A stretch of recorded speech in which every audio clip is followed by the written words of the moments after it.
오늘 읽은 말씀을 가지고 희망을 누리는 자라는 제목으로 말씀을 나누고자 합니다.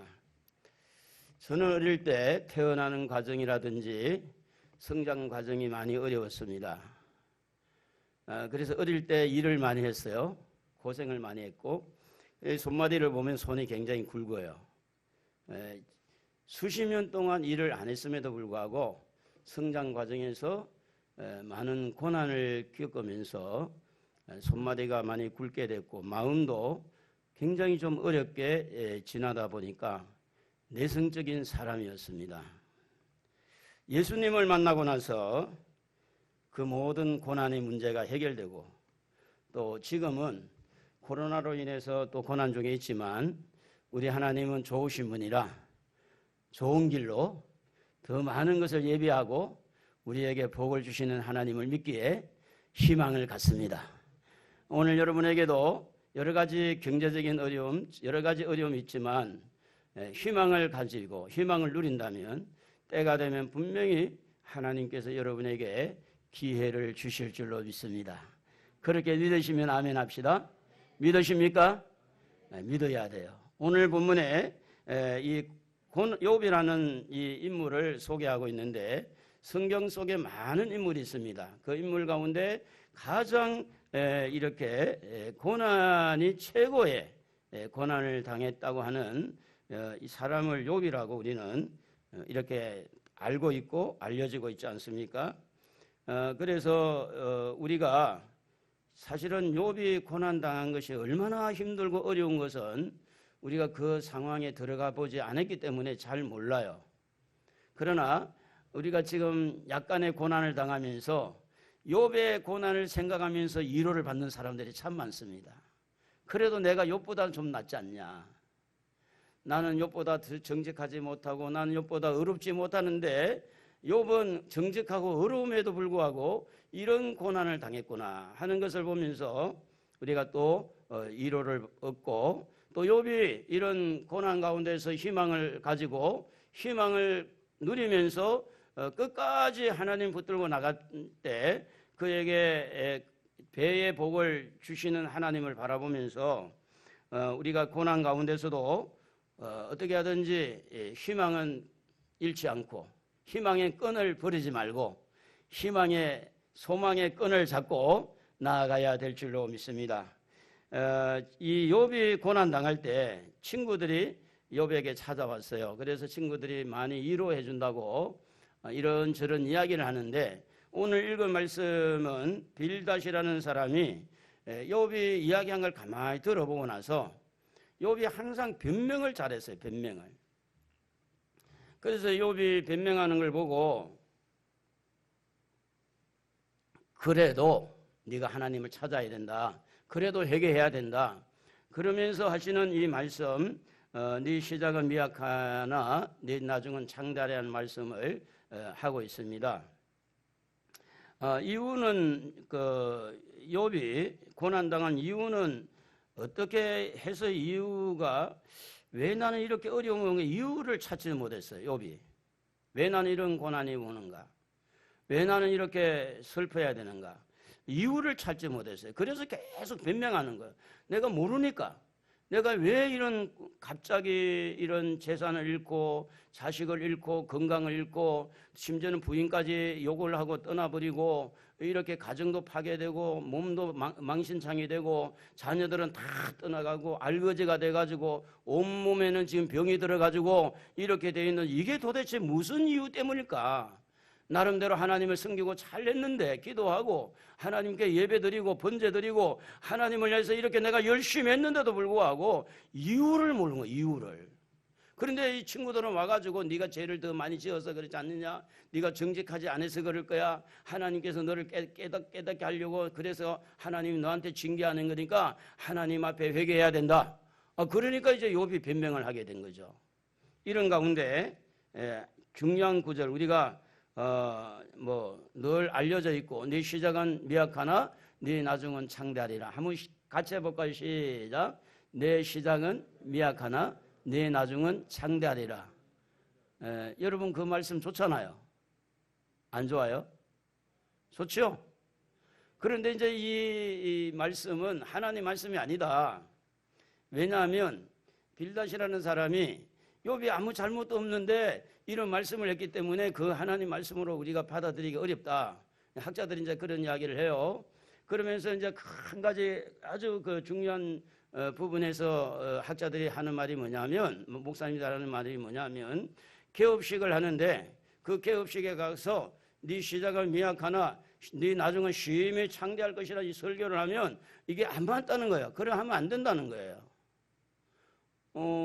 그러니까 이 말씀은 하나님 말씀이 아니라, 그래서 여러분 성경에 보면 사람의 말이 있고 하나님 말씀이 있고 뱀의 말이 있고 짐승의 말이 있는데 이것저것 다 빼버리면요 하나님의 말씀이 어떻게 연결됩니까?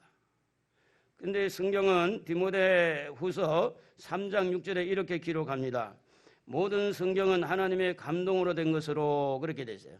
모든 성경은, 성경 속에 있는 모든 걸, 모든 하나님께서 가라사대, 여호와께서 가라사대, 예수께서 가라사대, 요것만 빼가지고 하나님의 말씀이라 하지 아니하고 성경은 아우러서 모든 성경 속에 있는 그 말을 하나님의 감동으로 기록이 되어졌다. 교훈과 책망과 바르게 함과 의로 교육하기에 유익하다 이렇게 돼 있어요. 그래서 개업식에 가서 이 말씀을 전하는 것이 하나님 말씀이 아니면 그러면 그거는 사람 말하는 거죠. 그러니까 이것은 성경을 깨닫는 것이 너무 중요하다는 거죠. 그래서 성경의 말씀이 내게 교훈이 되느냐, 성경의 말씀이 내게 책망이 되느냐, 성경의 말씀이 내게 의로 교육하기에 유익한 거냐, 이렇게 우리가 살펴보면 이게 맞거든요. 내 시작은 정말 미약하지만 하나님이 도와주시면 창대하게 될 줄로 믿습니다. 맞잖아요. 그런데 오늘 성경을 바라보는 시각들이 다 제각각이라, 그래서 우리가 여기에서 이 말씀을 하나님의 말씀으로 받아들일 수 있는 가장 중요한 포인트, 키포인트가 뭐냐 하면, 그러면 여기에 빌닷이라는 친구가 욥에게 회개하라고 요청했을 때 욥은 죄가 하나도 없었을까? 성경은 로마서 3장 10절에 보면 기록된 바 의인은 없나니 하나도 없다라고 할 때 욥도 의인이라고 우리가 기록된 것을 우리가 보지만 아담 이후에 태어난 아담의 자손이라고 볼 때에 욥도 여전히 죄 가운데 태어난 거예요. 죄 가운데 자란 거예요. 죄 가운데 생활하는 거예요. 이렇게 볼 때 빌닷이 회개하라는 말이 틀린 것은 아니에요. 다만 사탄이 욥에게 어려움을 주었는데 이것을 회개하라고 자꾸 이야기하는 친구 말이 틀렸으니 내 시작은 미약하나 이것도 하나님 말씀 아니다, 그렇게만 몰아붙이는 것은 성경 전체를 아직은 이해를 못한 사람이라고 보는 거죠. 고린도전서 15장 22절에 보면 아담 안에서 모든 사람이 죽은 것 같이 그리스도 안에서 모든 사람이 삶을 얻으리라. 아담 안에서 모든 것이 죽었다는 말은 뭐냐면 하나님께서 아담과 계약을 할 때 모든 인류의 대표자 아담하고 계약을 한 겁니다. 이것을 먹으면 죽는다, 정령 죽는다. 그래서 아담뿐 아니라 아담의 후손들은 모든 자가 영이 죽은 상태에서 태어난다는 겁니다. 그렇게 볼 때 이 욥도 하나님 앞에 회개할 것이 있다고 보는 거죠. 죄가 있다고 보는 거예요.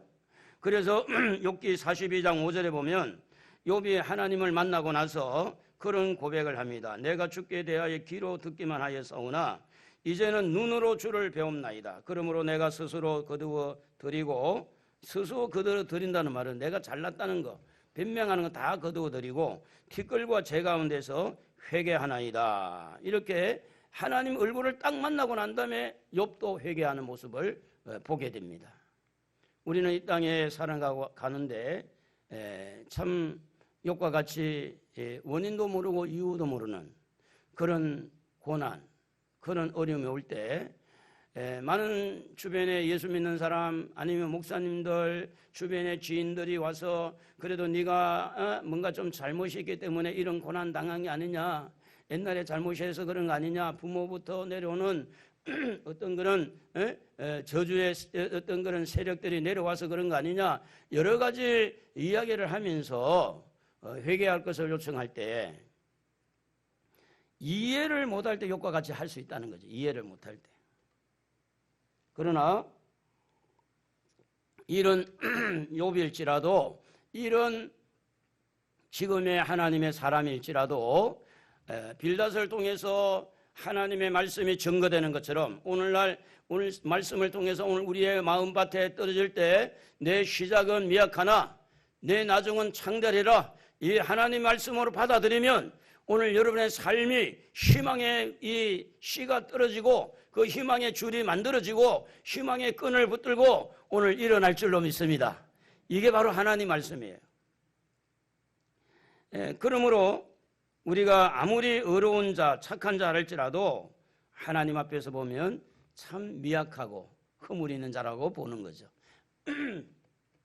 그러면 하나님의 말씀을 받을 욥은 어떤 상태에서 이 말씀을 받았을까 하는 겁니다. 우리가 잘 아는 대로 첫째는 재물이, 그렇게 많은 재물이 하루아침에 사라진 겁니다. 하루아침에 사라진 거예요. 저희 고향에 그 장로님 한 분이 계셨는데 그 장로님이 군수 이렇게 그 선거에 3번 나가죠. 3번 나가면서 부인이 이제 초등학교 교사 출신이신데, 참 시골에는 그렇잖아. 옛날에는 뭐 자동차가 있어가 다 이렇게 가는 게 아니고 때로는 막 여기저기 그냥 골짜기 걸어 다니면서, 그래서 부인이 그냥 발이 부러뜨려지도록 선거운동을 했음에도 불구하고 3번 딱 떨어졌어요. 3번 떨어지니까 재산이 싹 사라졌더라고. 그래서 빚더미에 앉은 거야. 빚더미. 그래서 지금 이제 그 기업은행에 나가는 지점장이 둘째 아들인데, 아버지가 이제 경매를 다 넘어가서 경매에 팔렸어요. 그래 경매를 받은 사람에 가서 사정해가지고 웃돈 주고 그것을 찾았어요. 지금 둘째 아들이 사과밭을 지금 운영을 하고 있습니다. 하루아침에 물질이 나갔을 때, 재산이 사라질 때 어떨까요? 차라리 어려울 때 어려운 거는 큰 문제가 아닌데 잘 살았어요. 괜찮았어요. 그 지역에서 가장 부자일 정도로 잘 살았어요. 그런데 선거 때문에 싹 재산이 사라진 겁니다. 여러분, 있다가 없어질 때 더 힘든 거예요. 없다가 없는 거는 거기서 거기지만 욥은 이런 부분에서 재산이 한꺼번에 싹 빠져나가는 그런 어려움이 있었습니다. 갑자기 바람이 불어와서 잔치집에 있는 아이들 10명이 다 싸그리 그냥 한꺼번에 다 죽었어요. 자녀를 잃었습니다. 7명의 아들과 3명의 딸 하루아침에 싹 죽은 거예요. 슬픈 가운데 있습니다. 근데 여기에서 끝난 게 아닙니다. 자기에게 건강이 안 좋았어요. 건강을 치는 거예요. 물론 그 배후에는 사탄이 한 거지만 건강이 안 좋았어요. 그래서 건강이 안 좋으니까 부인이 욕을 하는 거예요. 이래도 하나님 믿을 거냐? 하나님 욕하고 죽어라. 그 부인까지 떠난 거예요. 가정이 파괴됐다 그 말이에요. 가정이. 돈이 있다가 없는 것도 굉장히 어렵잖아요. 자식이 있다가 자식이 없어지는 것도 어렵잖아요. 건강도 이게 굉장히 중요합니다. 건강해야 뭘 할 수 있는데 건강이 사라진 거 너무 어렵잖아요. 마누라도 떠나버리고 가정이 파괴됐을 때 잘났다 하나님 믿더니 이렇구나. 얼마나 많은 사람들이 하나님 잘 믿는다고 맨날 예배만 드리고 하나님 잘 믿는다고 저렇게 하나님 앞에 번제를 드리고 오늘 같으면 하나님 앞에 예물을 드리고 헌신하고 봉사하더니 잘났구만. 모든 사람이 손가락질을 할 정도로 이렇게 어려움을 당할 때 여러분 어떨까요? 희망이 있나요? 희망의 끈이 연결되나요? 이렇게 미약한 그런 욥을 이 빌닷이라는 사람은 이해를 한 겁니다. 물론 하나님의 감동은 이해한 거예요. 그 너는 지금은 미약하나 네 나중은 창대하리라. 뭔가 그 안에 뭔가를 불어넣고 싶어하는 거.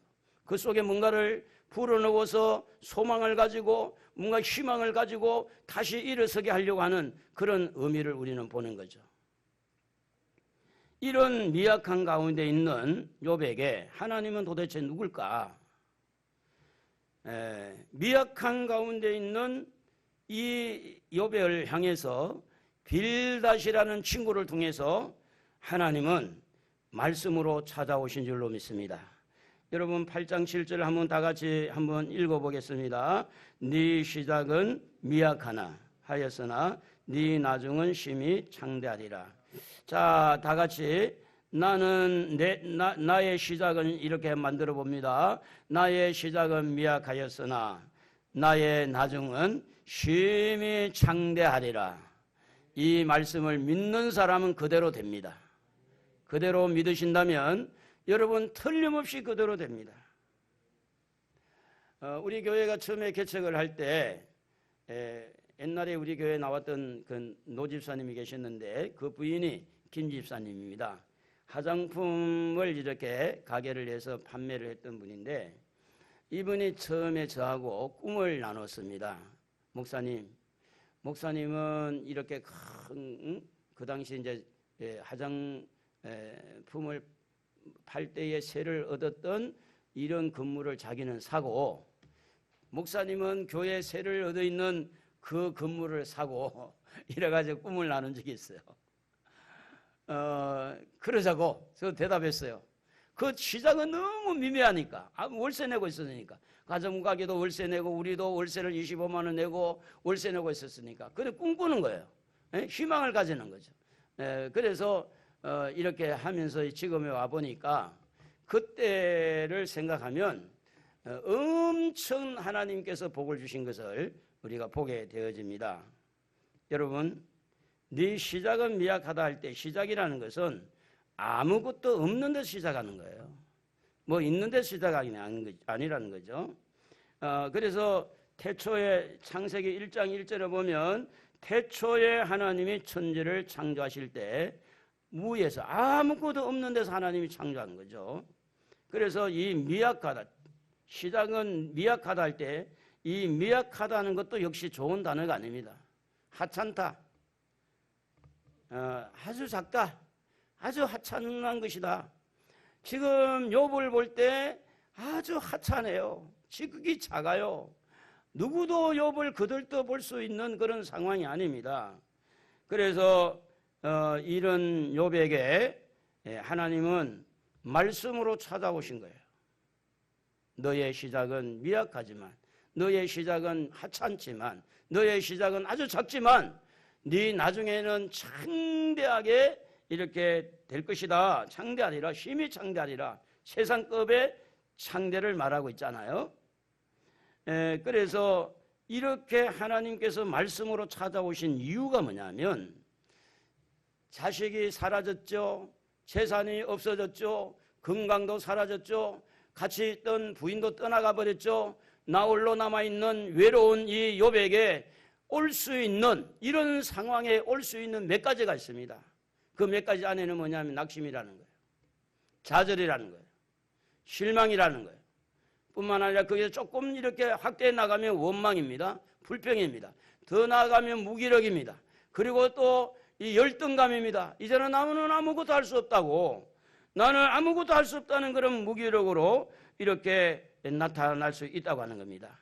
하나님은 이런 실망과 좌절과 낙심과 이 열등감과 이 무기력에 빠질 수밖에 없는 그런 욥을 찾아온 것처럼 오늘 하나님은 여러분을 찾아오시는 줄로 믿습니다.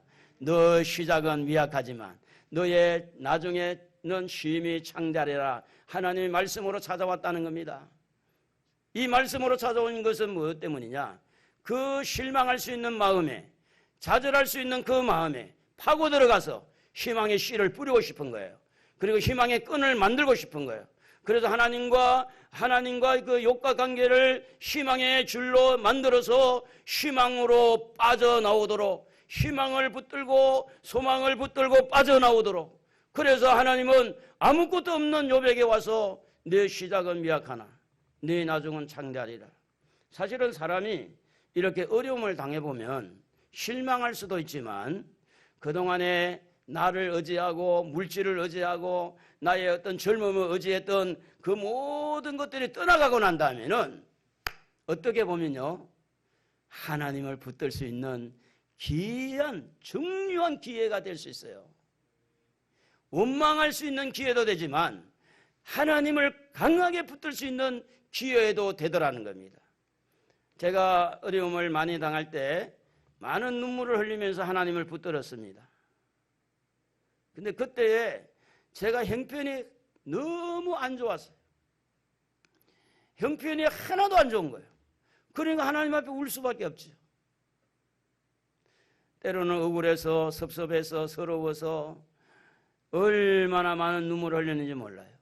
만약에 그때에 내 힘이 있고 건강이 있고 능력이 있고 내 주변의 모든 것들이 잘 되고 재산이 가득했으면 어떻게 그렇게 하나님을 붙들고 하나님을 찾을 수 있겠는가?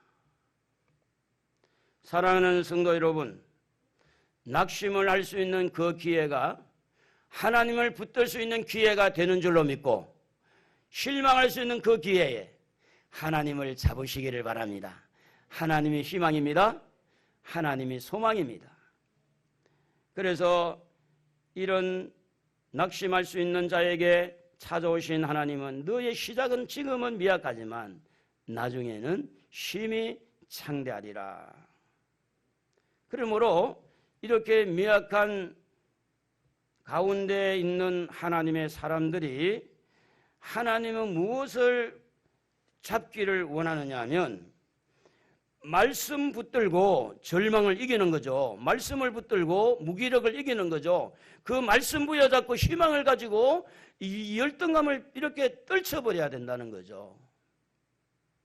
그래서 감사한 것은 믿음의 대상이 재산이 아니고 사람이 아니고 건강이 아니고 믿음의 대상은 하나님이신 줄로 믿습니다.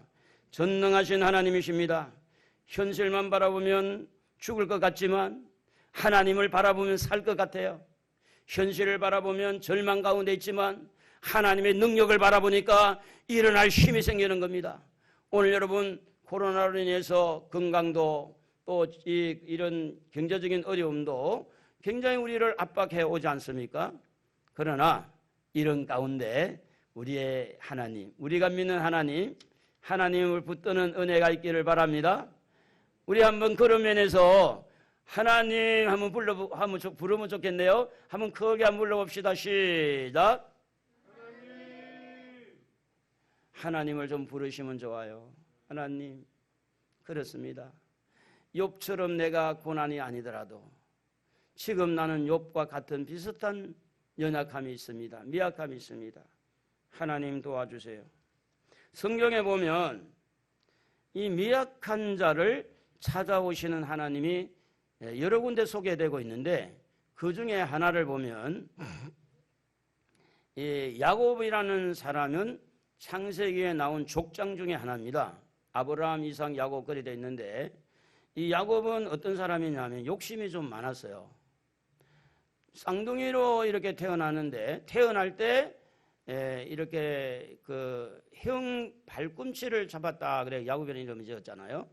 발꿈치를 잡고 내가 나가려고 그랬는데 왜 네가 먼저 나가 이런 식이에요. 아니 내가 나가려고 했잖아. 근데 왜 네가 먼저 나가? 그래서 이제 발꿈치를 잡고 같이 나온 거야. 그래서 이제 욥이 태어날 때부터 형으로 태어나지 못한 것이 굉장히 아쉬워서 팥죽을 끓였는데 형이 사냥을 하고 와보니까 너무 배가 고픈 거잖아요.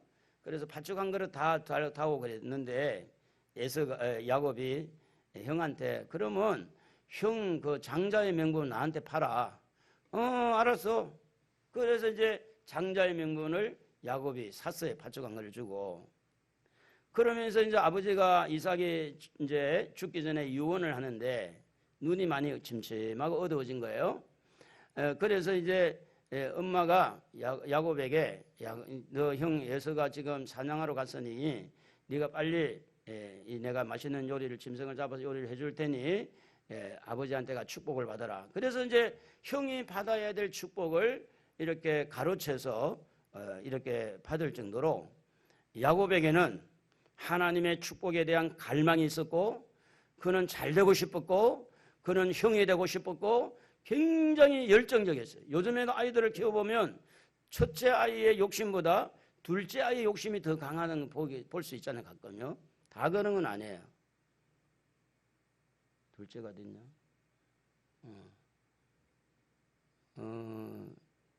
있네. 윤서, 윤재. 윤서 네가 욕심이 많냐? 윤재 네가 욕심이 많냐? 잘 모르겠냐? 둘째가 조금 더 욕심이 많은 경우가 있죠. 둘째가. 근데 그것이 틀렸다 맞다 이런 것보다는 하나님을 향해서 열정을 가지고 갈망하는 것은요, 절대 잘못된 게 아닙니다. 그래서 야곱은 어떻게 돼요? 아니 어머니 가만히 입어가고 보니까 이게 둘째 아들 죽을 것 같아. 형이 야곱 혼자 있을 때 내가 죽여버리겠다. 속으로 하는 그냥 이렇게 혼자 이렇게 내뱉는 말을 듣고 야곱을 불렀어요. 야곱아, 너 형이 이렇게 너 죽이려고 그러는데 도망가야 된다. 도망을 가는데 어디로 가냐? 예삼촌 집으로 도망간 거예요. 가다가 길이 너무 이제 머니까 가다가 이제 바닥에서 돌베개 해가지고 자잖아요. 물론 우리가 이제 아는데 베델이라는 곳인데 자는데 처량하죠. 뭐 지금 어떻게 될지 인생에 모르니까. 그때에 하나님은 야곱을 찾아옵니다. 야곱을 찾아와서 창세기 28장 11절에 보면 그가 한 곳에 이르는 해가 진지라 거기서 유숙하려고 그곳에 한 돌을 가져다가 베개로 삼고 거기 누워 자더니 꿈에 본적 사닥다리가 땅 위에 서 있는데 꼭대기가 하늘에 닿았고 또 본적 하나님의 사자들이 그 위에서 오르락내리락 하고. 하나님은요 지금 예삼촌 집을 향해서 가고 있는 쓸쓸하고 적막하고 외롭고 지금 이 야곱은 아무것도 없어요. 내 인생이 앞으로 어떻게 될지를 몰라. 친구들도 없죠. 부모도 없죠.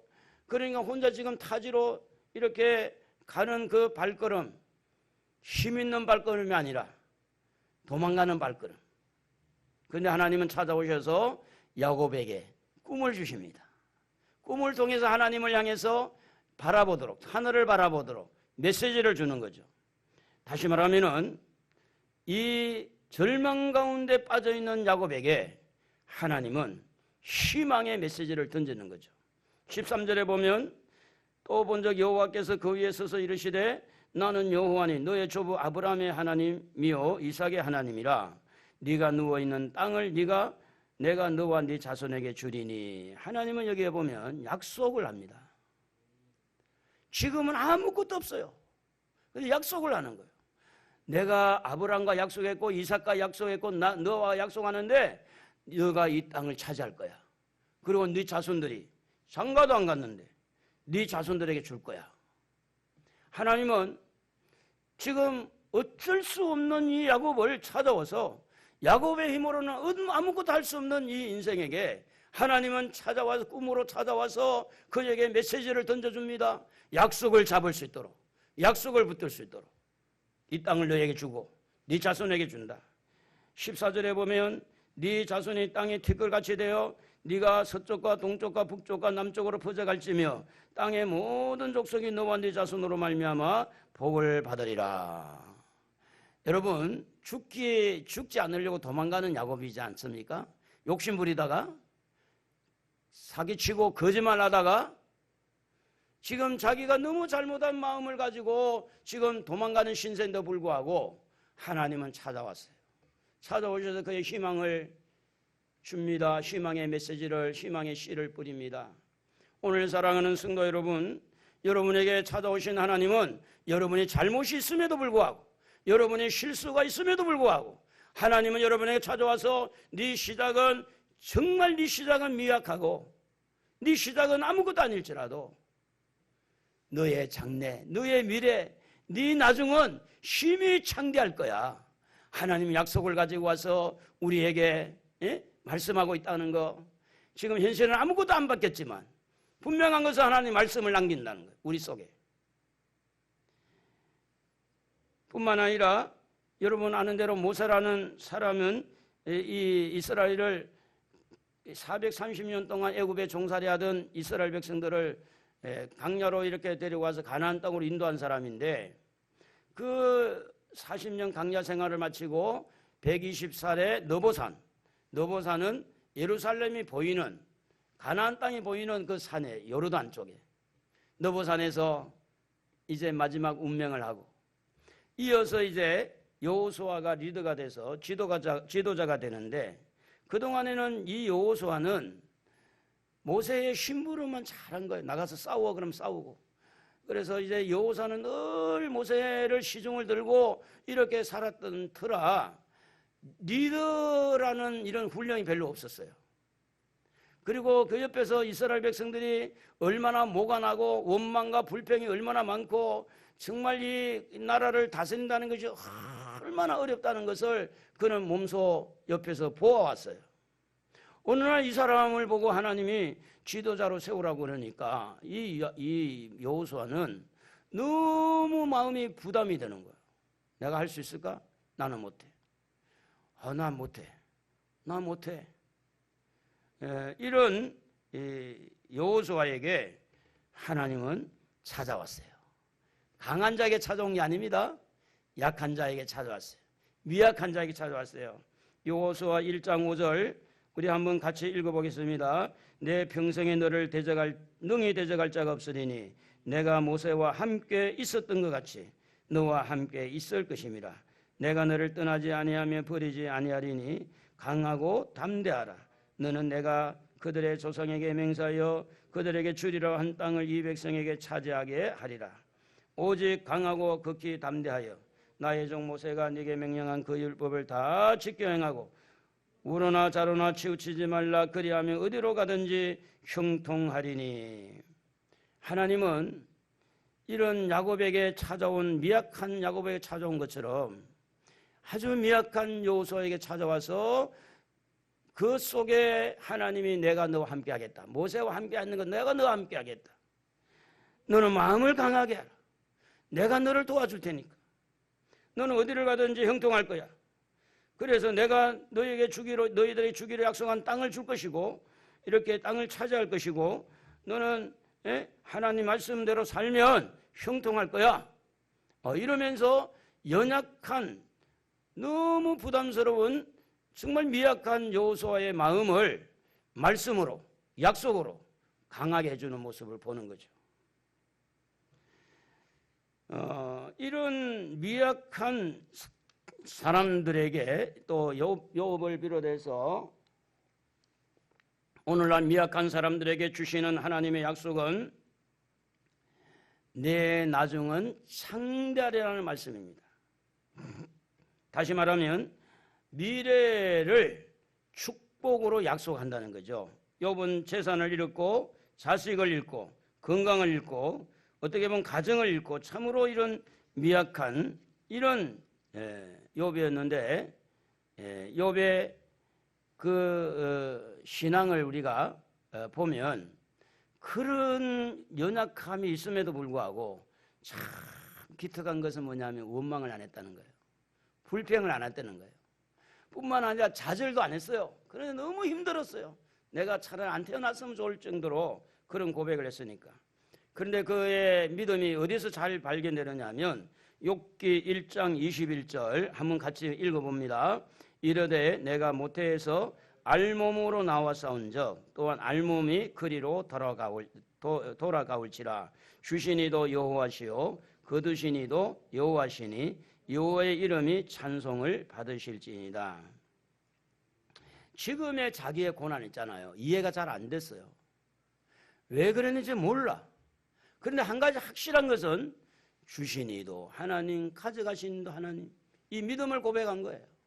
지금의 환경이 안 좋아도 하나님이 주셨고 앞으로 환경이 좋게 만드실 분도 하나님이 주실 것이고 모든 것이 하나님의 손에 있다. 우리 한번 따라합시다. 하나님의 손에 있습니다. 하나님의 손에 있습니다. 사랑하는 성도 여러분, 여러분의 삶이 하나님의 손에 있음을 믿으시기 바랍니다. 하나님의 손에 있어요. 그래서 욥 안에는 뭐가 있었느냐? 하나님을 향한 믿음이 있었고 하나님을 향한 소망이 있었어요. 그래서 결국은 어떻게 했습니까? 그 믿음대로, 그 소망대로, 그 희망의 말씀을 듣고 희망의 끈을 붙들고 이렇게 나아간 이 욥에게 어떤 복을 주셨느냐? 욥기 42장 10절 한번 10절에서 12절, 10절, 12절, 15절 한번 읽어보면 욥이 그의 친구들을 위하여 기도할 때 여호와께서 욥의 공경을 돌이키시고, 누가 돌이켰다고요? 여호와 하나님께서 돌이키시고 여호와께서 욥에게 이전 모든 소유보다 얼마나 갑절이나 주신지라, 이렇게 돼 있어요. 갑절을 준 거예요. 돌이키시고 욥이 희망의 끈을 붙들고 끝까지 희망을 가지고 나갔더니 그 희망의 메시지를 주신 하나님이 그 희망한 대로, 그 소망 가진 대로, 희망을 누리는 대로 하나님은 그 모든 저주를 돌이키고 갑절로 주는데, 12절에 보면 여호와께서 욥의 말년에 욥에게 처음보다 더 복을 주시니 그가 양 14,000과 낙타 6,000과 소 1,000계리와 암나귀 1,000을 거두고 또 그 아들 7딸과 딸 3설, 아들 7과 딸 3설 두었으며 모든 땅에서 욥의 딸처럼 아리따운 여자가 없었더라. 할렐루야. 이게 하나님의 축복입니다. 하나님 하신 거예요. 그렇습니다. 잃어버렸던 재산을 찾았습니다. 잃어버렸던 자식을 찾았습니다. 잃어버렸던 건강을 찾았습니다. 잃어버렸던 가정을 세웠습니다. 여러분, 잃어버렸던 가정이 세웠으니까 자식을 낳을 거 아니에요. 그러니 잃어버렸던 모든 것을 다시 찾을 수 있도록 희망의 메시지를 주신 그 하나님은 그 열매까지 욥에게 주신 것을 우리에게 보여주신 것은, 지금 시작은 미약하지만 네 나중은 힘이 창대할 것이니 힘내라는 겁니다. IMF 터졌을 때 우리는 이런 노래를 많이 했습니다. 힘내라 힘, 힘내라 힘. 기억나냐 너? 모르나? 너 기억 안 나지? 나 기억나? 나? 힘내라 힘, 힘내라 힘. 예. 특별히 이제 아빠들이 너무 힘드니까 IMF 때 자녀들을 통해서 힘내라고. 여러분, 사람이 힘내라고 아무리 자식들이 힘내라 해도 그것은 한계가 있어요. 우리 하나님이 힘내라 하는 줄로 믿습니다. 나의 힘이 되신 여호와여, 내가 주님을 찬양합니다. 사랑합니다. 나의 힘이 되신 여호와여, 오늘 여러분의 힘은 하나님이신 줄로 믿습니다. 하나님은 여러분의 힘입니다. 하나님은 여러분의 능력입니다. 지금까지 실패했더라도 다시 시작하면 됩니다. 지금까지 여러분 어려운 고난이 있을지라도 새롭게 시작하면 됩니다. 새롭게 일어나게 됩니다. 일어나 걸어라, 내가 새 힘을 주리니. 하나님은 항상 우리에게 새 힘을 주시는 분, 새로운 메시지를 주시는 분, 말씀을 주시면서 희망을 주시는 분. 그래서 욥에게 배가의 복을 주신 것처럼 재산도 또 자식도 건강도 가정도 잃어버렸던 걸 다 찾은 거예요. 할렐루야. 여러분의 가정도 잃어버렸던 가정들이 다시 세워져서 잃어버렸던 재물도 찾게 되고 건강도 찾게 되고 우리 하나님 앞에 영광 돌리는 여러분 되시기를 바랍니다. 그러기 위해서 뭐 해야 됩니까? 희망을 가져야 돼. 희망의 끈을 누려야 돼. 가져야 돼. 그래서 오늘 읽은 말씀 다시 한번 읽어보면, 네 시작은 미약하였으나 네 나중은 심히 창대하리라. 한번 다 같이 암송을 해볼까요? 시작. 네 시작은 미약하였으나 네 나중은 심히 창대하리라. 그러므로 사랑하는 성도 여러분, 하나님의 희망입니다. 하나님을 전하는 교회가 희망입니다. 하나님의 말씀이 희망입니다. 세상 사람들이 말하는 게 희망이 아니고 세상적인 잣대가 희망이 아니라 하나님의 희망이고 하나님 말씀이 희망이고 말씀을 전하는 교회가 희망입니다. 그러므로 희망의 이 주를 가지고 희망을 누리는 사람은 교회를 나와야 되고 하나님의 말씀을 들어야 되고 하나님의 말씀을 믿어야 되고 그 하나님 말씀 부여잡고 희망을 가지고 기도할 때 하나님 지금은 아무것도 없습니다. 아무것도 없지만 하나님 주실 줄로 믿습니다. 하나님 도와주십시오. 거기에서 기도부터 시작하는 거죠. 희망 가운데 살려면 어떻게 해야 될까요? 하나님을 믿어야 됩니다. 희망의 하나님 믿어야 돼요. 희망 가운데 살려면요, 하나님의 희망의 말씀, 하나님 말씀을 들어야 되죠. 그리고 항상 우리는 긍정의 마인드가 필요합니다. 긍정하는 거. 하나님 하시니까. 하나님이 도와주시니까. 그래서 성경 로마서 8장 11절에 보면 생각하건대 현재의 고난은 장차 우리에게 나타날 영광과 비교할 수 없도다 그랬어요. 이 말씀은 이 땅에서도 적용이 되지만 천국과 관계에서 적용이 되는 말씀입니다. 지금 우리가 사는 이 세상은 고난의 연속이지만 장차 우리에게 나타날 천국은 이 땅의 고난하고 천국의 영광하고 비교가 안 된다. 그리고 지금의 고난과 나중에 힘이 창대해지는 그것은 비교할 수가 없다. 우리가 교회를 시작할 때 저는 밥하고 간장하고 먹는 때가 많았어요. 3월 달에 교회를 시작했는데 너무 배가 고파서 한 그릇도 지금 제대로 못 먹어서 한 숟갈 어떤 데를 먹을 때가 있는데 그때는 2그릇, 3그릇 먹어도 배가 고픈 거예요. 다른 거 먹는 게 없으니까 간장하고 먹고. 근데 뭐 아무리 어려운 누가 손 벌리는 손 이렇게 누가 좀 도와달라 이렇게 해본 적이 그렇게 할 줄을 몰랐어요. 노예나 또 아는 지인이나 하지를 못했어요. 그러니까 있는 대로 그래 살았어요. 그러나 희망은 늘 가졌습니다. 좋은 일이 있으리라 많이 있으리라. 지금 가만히 생각해 보면 그래요. 그때처럼 어려웠으면 이 교회는 그냥 멈춰야 됩니다. 그래도 지금 하나님께서 이만큼 교회를 축복하시고 이런 은혜를 주셨기 때문에 어려운 가운데도 지금 견디고 감당을 하고 나가고 있는 거예요. 하나님은 과거의 하나님도 하나님이지만 현재의 하나님도 하나님입니다. 현재의 하나님은 하나님 아니라 우리의 미래의 삶을 주관하실 그 하나님, 미래의 하나님도 되어지는 겁니다. 어려울 때 하나님도 하나님이지만 우리는 하나님 앞에 더 믿고 나갈 때 하나님은 미래에 더 많은 힘이 창대한 축복을 주실 그 하나님을 믿는 겁니다. 그러므로 사랑하는 성도 여러분, 현재 고난이 좀 있더라도 낙심하지 맙시다. 실망하지 맙시다. 오히려 그것 때문에 하나님을 더 붙들고 하나님 앞에 기도하는 기회를 만드시기를 바랍니다.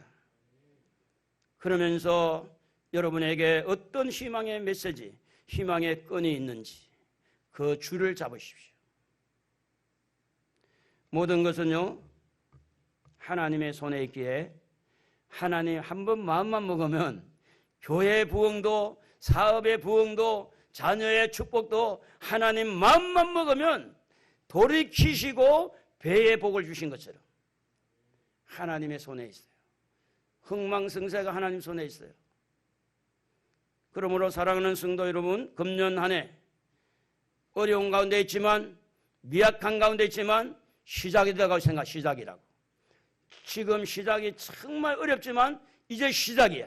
여기 시작부터 해서 힘이 창대한 쪽으로 이렇게 희망을 가지고 나아가 봅시다. 때가 되면 하나님이 여러분에게 복을 주셔서 여기 앞에 나와가지고 오늘 목사님 말씀 듣고 그렇게 했더니 하나님이 이렇게 창대한 복을 주셨습니다. 간증자가 이 중에 나올 줄로 믿습니다. 그런 간증들이 여러분에게서 나와야 돼요. 그러므로 성도들의 미래, 그냥 막연하게 하나님의 손에 있다 하지 말고 하나님의 축복, 약속의 축복을 믿고 하나님의 그 약속이 나는 확실하게 믿어지니까 희망을 찾고 내 미래를 바라보는 거죠. 그래서 약속을 신실하게 믿으시고 창대함을 앞으로 여러분 받아들이기를 주님의 이름으로 축복합니다. 성경 마지막 한 구절 읽고 마치겠는데 시편 31편 15절에 보면 이런 말씀이 기록됐죠. 나의 앞날이 주의 손에 있사오니 내 원수들과 나를 핍박하는 자들의 손에서 나를 건져 주소서.